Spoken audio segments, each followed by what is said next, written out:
Welcome along, explorer. My name's Dan. It's you, it's me, and an incredible adventure across the universe. Let's search out those secrets, shall we? It's time for a brand new Fun Kids Science Weekly.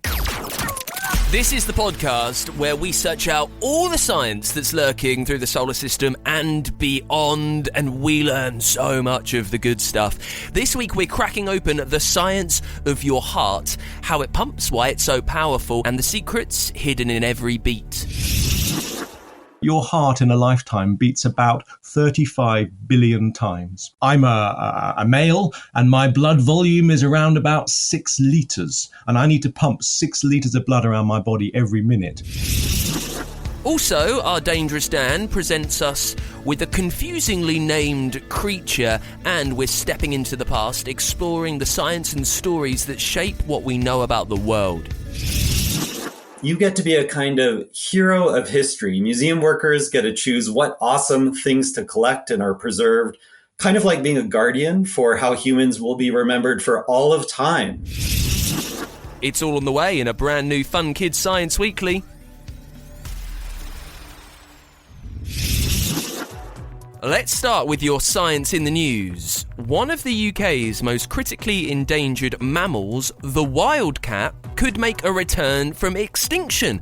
That's what conservationists say. The Southwest Wildcat Project hopes to bring back 50 of the creatures from 2028 after a study found that they could flourish in the English countryside. Now, this reintroduction, it follows a breeding scheme that's already happened in Scotland, which has boosted numbers there, but also there are concerns that the carnivores could pose a threat to the poultry, the game birds, and the native species that live in the ecosystem. So if you reintroduce a predator there, something that's going to feast on other animals that haven't been eaten by that creature before, they'll be a little shocked, and that'll have ripple effects right down the food chain. On the other hand, it's pretty awesome that we can bring back these creatures, that we've got the science that can really help them thrive. Also this week, Blue Origin. You might have heard of it, the space company owned by Jeff Bezos, the Amazon dude. It successfully launched its New Glenn rocket from Florida. The rocket was carrying 2 NASA spacecraft heading to Mars. These satellites will take almost 2 years to reach the red planet. They will orbit it to measure its atmosphere and magnetic field. And the reusable booster that powered New Glenn, the rocket, separated and touched down, came back to Earth on a floating landing pad in the Atlantic Ocean, which is a first for Blue Origin. How amazing is it that we have the technology to launch things to space and to not really waste any of the materials that we can reuse and land what's taken it up there? So that's good news. Some people say that billionaires who have loads of money should be using it to help the planet that we're in, rather than exploring what else is around the universe. And our final story this week, a new mini dinosaur has the potential to overturn decades of research on the T-Rex, Nanotyrannus. The miniature T-Rex has been the centre of one of the fiercest debates in paleontology. They've long argued, scientists, over whether it's a separate species or just a young T-Rex. I love that these questions are fascinating paleontologists, so we've got one on. Abi Crane, you're a paleontologist from the University of Southampton. Thank you so much for joining us. Tell us all about Nanotyrannus. Well, Nanotyrannus has been one of the most controversial dinosaurs that has ever existed. And the reason why it's so controversial is because we only have a few specimens. And the first one that they found was just a skull.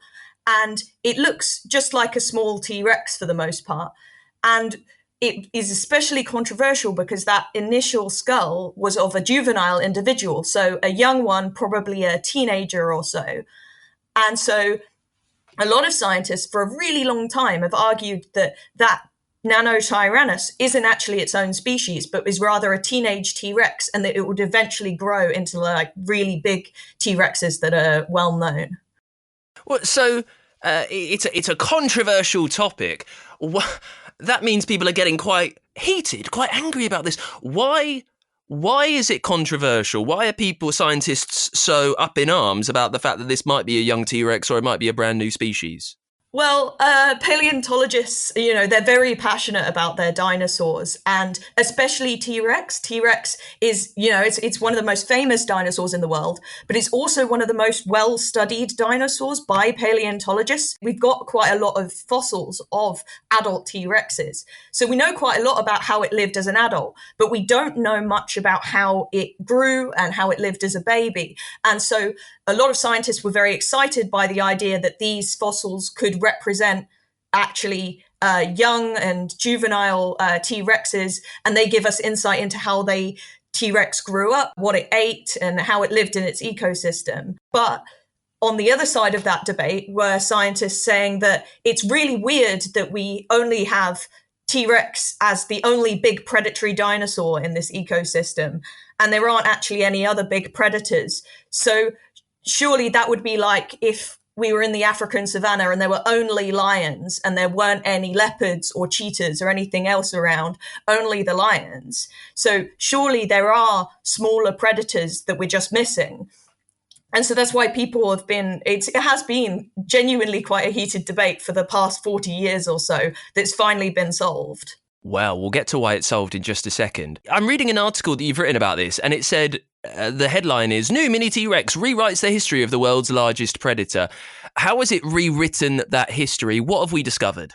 T-Rex is one of the most well-studied dinosaurs, and a lot of studies have come out describing how we thought, emphasis on thought in the past tense, it might have completely dominated these ecosystems, so much so that it became the only large predatory animal around, because it was that big, it was that competitive that no other large predators could live near it. And now we suspect that that's not the case, because not only is there one species of Nanotyrannus, but there's actually two new species of these smaller mini T-Rexes living in the same ecosystem at the same time. So finally, we seem to have put this argument to bed. What did we do to decide once and for all? So what's come out is a new study about a new specimen. Well, actually, this specimen isn't entirely new. It's been known about since it was dug up in 2006, but it was in private ownership, so scientists weren't allowed to look at it until just 2020. So in the last 5 years, a lot of research has been done, and it's finally been allowed to be revealed that this amazing fossil that is a small tyrannosaur dinosaur seemingly locked in combat with a triceratops. This small tyrannosaur is actually an adult Nanotyrannus. So we know it's an adult because it has dinosaurs produce rings in their bones, a bit like the rings of a tree, that you can use to tell how old they were. And so we know that this one is at least 14, if not over 20 years old, and that it stopped growing, or it's pretty much reached its full body size. So this is an adult miniature T-Rex. Therefore, it can't be a baby T-Rex. So the big debate on this was, well, there can't only be the T-Rex. That couldn't be the only big top of the food chain creature. That wouldn't really make any sense. Well, now we've discovered this other species of tyrannosaur, which is tiny. And that makes you wonder, if it was so small, would it have been in competition with the gigantic T-Rex, really? It's very unlikely that it would have competed with adult T-Rexes. They would probably have been eating completely different things and doing it in quite a different way. So like T-Rex is this really big, bulky, it's got this massive head, and it can properly, fight with some of the biggest herbivorous dinosaurs. Whereas the Nanotyrannus are smaller, but they're also much lankier. So they've got longer arms, they've got longer legs, so they're probably much better at running after smaller prey. So they wouldn't have competed with the adult T-Rex for food, but we don't know whether or not they would have been competing with the younger T-Rexes, because it took a T-Rex probably quite a long time to get to full size. One of the things I think that has made the T-Rex such a famous dinosaur isn't just its size and its menace, but it's also the name, right? T-Rex! That sounds so cool. I think a Nanotyrannosaurus, I mean, it sounds amazing, but it's not as catchy as T-Rex. Is there any way that experts might name this into something a bit more, a bit cooler, a bit more fun to say? Yeah, I'm pretty sure that T-Rex has the has the trophy for the coolest dinosaur name. It's I think the only dinosaur that's known by its full title, Tyrannosaurus rex. So it has two names. Tyrannosaurus is the genus and Rex is the species. Whereas all other dinosaurs are only known to the general public and are only talked really amongst paleontologists by just the single genus name, Triceratops or Diplodocus. So I really don't think that we're going to be able to top the T-Rex in terms of names. Well, it's so amazing to chat to you about it, all about the nano Tyrannosaurus. Abi Crane, thanks so much for joining us. It's time for your questions then. If you ever have anything sciencey that you want answered on the show, make sure you leave it as a voice note for me on the free Fun Kids app, and at funkidslive.com we'll be diving into your heart in just a second.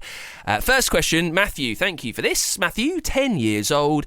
How do people get allergies? What's happening inside your body when you eat something you're allergic to? Well, the simplest answer to this, Mathew, an allergic reaction is what happens when your immune system reacts to a substance from the outside world. So your immune system is what's trying to keep you healthy, trying to keep outside invaders from getting in. That's why you cough, that's when you sneeze, when you've got a cold.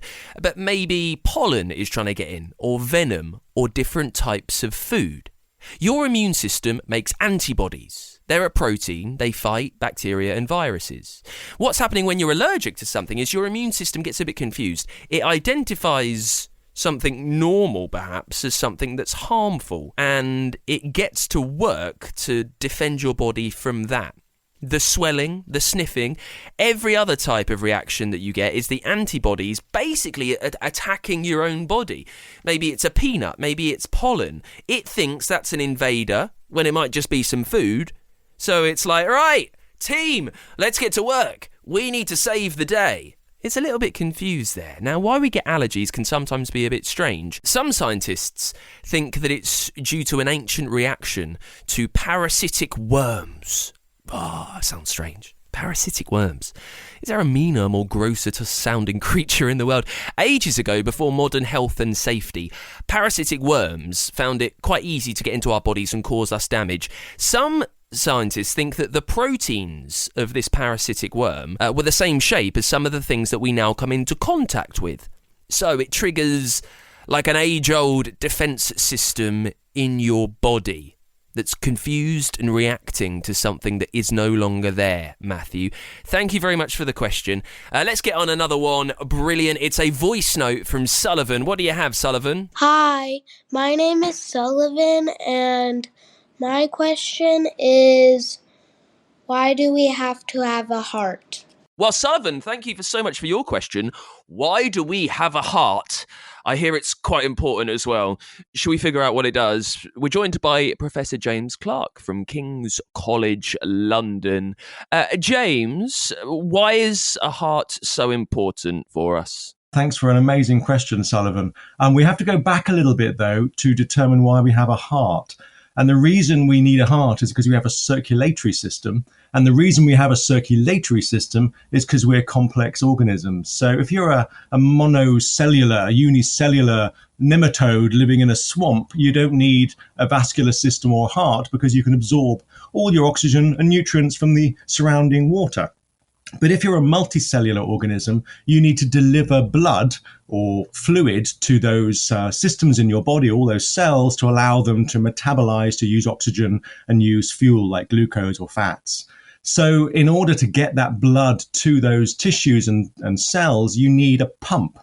And so all vertebrates have what we will call a heart, although not all vertebrate hearts are the same. And in fact, all insects and arachnids have a very primitive heart, which is just simply a squeezy tube that flexes in time and slowly pumps blood around their bodies. But as we get more and more complicated, we need more energy to be able to fuel those cells. And so most vertebrates have either lungs or gills to suck in oxygen from the environment around them. And that oxygen needs to be transported around the body efficiently. So the higher organized the organism is, up to mammals, of course, being one of the highest levels of organization, we have two chambers in our heart. One chamber sends blood to the lungs to be filled, They can come back to the other side of the heart, and then that sends it round the body. If you're a frog, you only have one of these ventricles, one of these chambers, because it just pumps blood to both the lungs and the systemic circulation at the same time, and some goes to lungs and some goes to the body. But if you remember, frogs, newts, toads, crocodiles, etc., they are cold-blooded. They have a very low metabolic rate. They need much less oxygen than higher mammals like ourselves that are warm-blooded.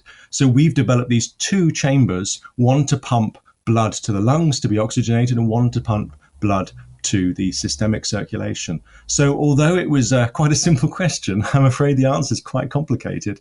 But basically, it's a complex pump that requires, a lot of muscle power to push that blood all around your body. I'm a male, and my blood volume is around about 6 liters, and I need to pump 6 liters of blood around my body every minute to keep my tissues working, to keep my cells oxygenated and fed. So it's amazing how the heart does it. And I don't know if you know this little fact about the heart, but your heart in a lifetime beats about 35 billion times. When the blood is moving through our veins and our arteries, is it always moving by itself, or does it move with those jolts, those pumps from the heart as it beats? Is it kind of moving quite staccato-like? It is actually. It's very interesting. If you were to sit inside an artery and watch the blood go past, the blood will be passing in a pulsatile manner. So every time the heart beats, the blood shunts forward down the artery. If you were to sit in a capillary, which are the little tiny vessels that perfuse through your cell, through your system, through your fingers, etc., if you were to sit in the middle of a capillary, the blood would be flowing almost continuously. And if you're in a vein, which is the other side of the capillaries on its way back to the heart, you'd also have almost continuous flow with no pulsatile flow at all. And it's the elastic nature of those arteries, those kind of thick-walled elastic arteries, that actually buffer a lot of that pulse. A great example of looking at the pulses, if you're unfortunate enough to cut yourself and you cut your finger, you don't squirt blood if you cut very shallow, because you're just leaking blood out of your capillaries, which are continuously flowing. If you're really unfortunate and you cut an artery, you get that squirt because the artery is under that higher pressure and it's pulsatile with the beat of the heart. So, good question. We hear a lot about heart health, James, and the foods that we should eat and the exercise that we should take on. What does heart health mean? How are we making this organ stronger? Well, I mean, I said this at the start. The heart is a big muscle. That's pretty much all that's in a heart is billions of these little cells called myocytes. And when you're born, all of the myocytes that are in your body stay there. They don't regenerate. They don't divide and make new myocytes. So your heart simply gets bigger as you get older by those cells becoming bigger and bigger and bigger. And they're quite sensitive little cells, funnily enough. And if they get stressed or anxious and you don't give them enough oxygen or enough food, they start to die. And your heart is required to beat, as I said, 30-something billion times in a lifetime. And if some of those cells get injured, you lose cardiac function, you lose pump function. So keeping your heart healthy is just like keeping any other muscle in your body healthy, to be honest. Exercising it, doing something that raises your heart rate, doing something that makes your heart work a little bit harder is exactly like going to the gym and doing some weights or going for a run or going for a walk. It looks after your muscle. It keeps that heart pumping efficiently and effectively and keeps those cells happy so they don't get ill and die. James, thank you so much for helping us out, helping us with Sullivan's question. It's been a real treat to get you on. That's James Clark from King's College London, sorting it out. Why do we have a heart? Well, that's why, and that's what it does. Sullivan, thank you for setting that in. If you have anything sciencey that you want answered on the podcast, make sure you leave it as a voice note on the free Fun Kids app and at funkidslive.com too. It's time for this week's Dangerous Dan, where we look at the weirdest, most unique, strange and deadly things in the universe. And this time we're headed to the home, really, of strange and deadly beasts. We're going down under to Australia. We're taking a look at a creature with a confusing name. The blue ant is not an ant at all. Well, not always. It is blue, but it's not an ant. The females are wingless wasps. They run around the ground like ants, but they're very strange. They're found in Australia in small regions, quite hard to spot really, even though they're bright blue. Many humans can go their whole lives without seeing one. So they've got this electric blue body, bright orange legs, and it moves with a confidence, with a swagger that makes it stand out. It looks almost like a gemstone, and it's got a sting, like wasps, and this sting is notoriously horrible. It's compared to a hot nail being driven into skin. Intense burning, swelling. Now, they're not aggressive, but if you step on it, it's not a fan. It strikes. And just like those worms we were talking about earlier, it turns its babies into parasites. The female will hunt a mole cricket. A cricket, a small insect, and it stings it, so it's paralysed. And then it puts its larvae, its babies, into it where they feed, and then the babies grow and they pupate, and then the adults emerge months later, bursting through the mole cricket. That dies, and then it runs off to find some more prey that it can repeat the cycle with. So that's pretty awesome and disgusting and deadly. And it's called the blue ant. It's bright blue, but it's not an ant at all. It's a wasp, normally without wings. And that's why this strange, mysterious beast from down under, the blue ant, goes straight onto our Dangerous Dan list. For Battle of the Sciences this week, where we try once and for all to discover what's the greatest science of all, we're learning about something that actually I have never heard of before. I've got an idea of where it might lead us, though. We're talking museology with Chip Colwell from the University of Colorado, Denver. Chip, thank you for joining us. Museology, you have 1 minute to tell us why it's the greatest science of all. And that minute starts in 3, 2, 1, go! Museology is learning about how museums work. We get to decide what kind of cool stuff museums collect, what kind of treasures we have to share, and then what kind of stories about humanity that we want everyone to learn about. So museology is one of the best sciences because you get to work with amazing treasures. Imagine handling dinosaur bones, ancient Egyptian artifacts, or even astronaut spacesuits. Secondly, you get to be a kind of hero of history. Museum workers get to choose what awesome things to collect and are preserved forever. Kind of like being a guardian for how humans will be remembered for all of time. And you get to become a kind of detective and storyteller. You solve mysteries about old objects, like who made this and what was this used for? And then you get to create exciting displays and exhibits to tell these stories to everyone. Wow, there's your minute, Chip. Thank you so much. So I guess the first question is probably quite obvious, but if you're curating or putting together a museum, if you have a pretty cool dinosaur bone, why does it need more than just putting the dinosaur bone in a display? Why do we need this story around it? Well, when we discover things from the past, like a dinosaur bone, we don't know exactly what it is right away. It needs to be studied.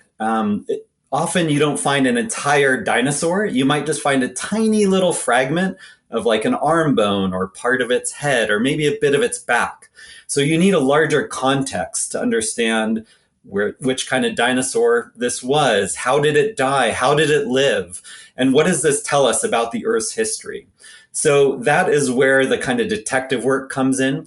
Additionally, the bone itself might be fragile. These kinds of things might be millions and millions of years old. And so we have all kinds of sciences and technology to make sure that they're preserved and that they can be shared with everyone.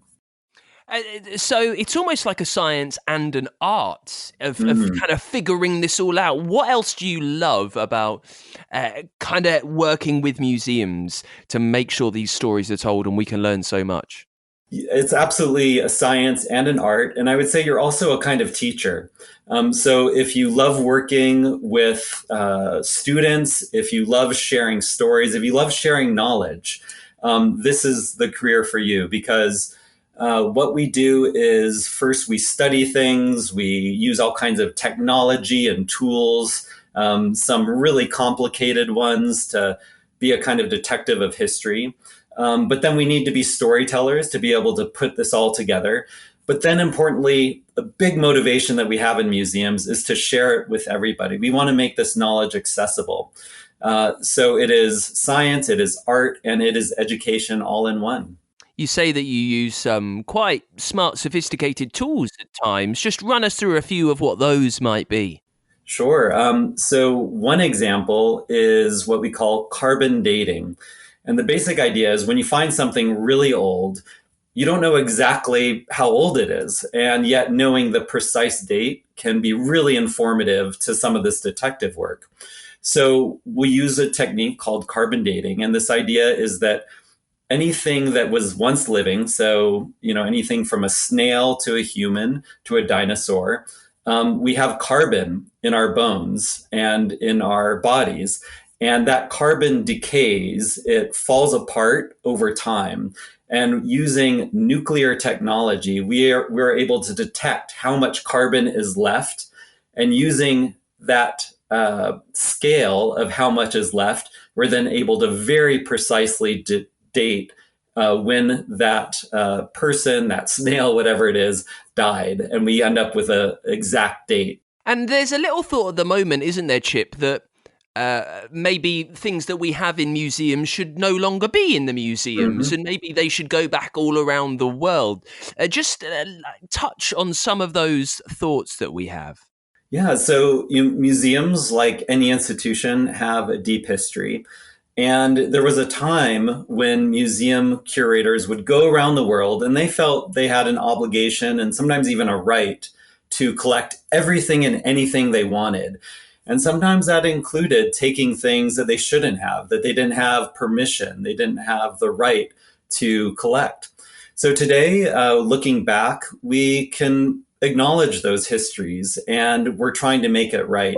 So for a lot of the work that I've done at museums over the years is precisely that, to try to untangle some of these histories of how things ended up in museums. And when we see that things were stolen or taken without permission, we try to return them to the communities from where they came. And this is just part of the work of making museums more ethical, to ensure that we're doing the best work we can to correct mistakes from the past, but also that the things that we're preserving, the stories that we're telling, are being done with the permission from the communities where these things came from. And Chip, let me throw you forward years and years and years towards the end of your career in museology. What's the one question that you really want answered? What do you want to discover in your field, in your science, in that art? So I study humans. The specific field I'm in is anthropology, and we study humans past, present, and future. And I think some of the biggest questions about humanity are precisely where we came from in the deepest of past. What is our evolutionary history? We know we emerged as a species, our most ancient ancestors, about 3 million years ago. But almost every month, it seems like we're discovering a new branch of that evolutionary tree. So I do envision a day, far out in the future, where that big, beautiful tree of of humanity's past comes into focus, and we can see exactly all of the different branches, all of the different leaves and different elements that led to us. Well, there you go. Museology. A way to make them better and a way to make them kinder for everyone around the world. Where does that go on our Battle of the Sciences leaderboard? You decide. Chip Colwell, thank you for joining us. Thank you. It was a pleasure. Now, before we finish this week, earlier on, we had your questions, didn't we? We had a brilliant one from Sullivan, all about hearts. We spoke to James Clark about what they do. We can learn a bit more about that now, actually, with our favourite genius, Professor Hallux. Hallux is a body and biology expert, always looking inside you at what's going on. This week, it's all about the heart. It does a number of jobs to keep us alive. But can we create an improved heart? Will it do all the jobs that the heart has to do? Should we find out more about what they are? Hallux's Physiology Fix-Up. Professor, That's the doorbell! Again! Gosh, that's annoying. Just as I was working on my new and improved human heart. What is it? The new collection of spores and fungi I ordered? Much more important than that. It's my double pepperoni pizza with extra beetroot. That's the 6th delivery today. You should put a revolving door in. Might be quicker. Great idea, Nanobot. In fact, it gives me a great idea for my new heart. Oh dear. What did I say? I hope it doesn't involve pepperoni. Inside our heart, we have things called valves which only open in one direction. Imagine how much faster the blood could whiz round if the valves were evolving. I'll get on the case immediately. I'm really not sure that's such a great idea. The heart is made the way it is so it can do a very special set of jobs. You can't just change the design of the heart without making sure it'll still be able to do those jobs. Yes, of course. Physiology is fundamental. Organs and systems in our bodies have a number of jobs to do. And they are able to do all these jobs because of the way they are constructed and the way they work with other parts of the body. But it doesn't mean there isn't room for improvement. OK, program your design into the computer and let's see if it hits the target. I'll do it in a heartbeat. Did you get it? Loading physiology file. Hearts do a number of very important jobs. Job 1. Oxygen is needed by all the organs and tissue in the body. Hearts receive blood rich with oxygen and pump it around the body. I think my heart, with its revolving valves, will do a brilliant job. Physiology fail. Uh-oh. Job 2. When the oxygen has all been used up, blood returns to the heart and the heart pumps it back to the lungs to be reoxygenated. Physiology fail. I don't understand it. Pumping blood is one of the main functions of the heart, and my new invention can pump it in any direction you want. It can pump it this way and that way. Physiology fail. And either way, it's a fail. Blood should travel in one direction only, like a racetrack. If it could go backwards, then blood without oxygen could end up back in the organs and that would make you feel very poorly. Or blood which already has oxygen could end up back in the lungs. Cardio chaos. I suppose you're right. Well, I might have failed in making a more efficient heart, but there's lots of people who use their knowledge of physiology to get more out of their cardiovascular system. On our marks, set, go. Athletes. Sometimes they can do simple things to improve their performance. The heart is a muscle, and so the stronger it is, the more powerful it is. So it takes less energy for it to pump all that blood around. Regular exercise helps the heart muscles to grow strong. And did you know that beetroot on your pizza might help athletes? Haha, of course! Researchers have found that beetroot has a chemical in it that means the body needs less oxygen than normal to do the same work, which means muscles won't tire as quickly. Was that your stomach, Professor? I'm afraid so. I think I'd better eat my pizza before it goes cold. That rumble's got me thinking about the digestive system. Maybe I could have a crack at designing a turbo tummy. Just concentrate on your pizza, Professor. Halux's Physiology Fixer, with support from the Physiological Society. Find out more at funkidslive.com/Halux. Thank you to Professor Halux, one of our favourites. You've got loads more of him and tons more brilliant podcasts that we make that you can listen to wherever you've got this. It's on the free Fun Kids app, Google, Spotify, Apple. It's also at funkidslive.com. If you have a question, make sure you send that to me for next week on our app and on our website. And Fun Kids, we're a children's radio station from the UK. You can listen all around the country on the free Fun Kids app at funkidslive.com too. And easiest way, if you've got a smart speaker, wake it up and ask it to play Fun Kids. And I will see you in a few days for a questions special of the Fun Kids Science Midweekly.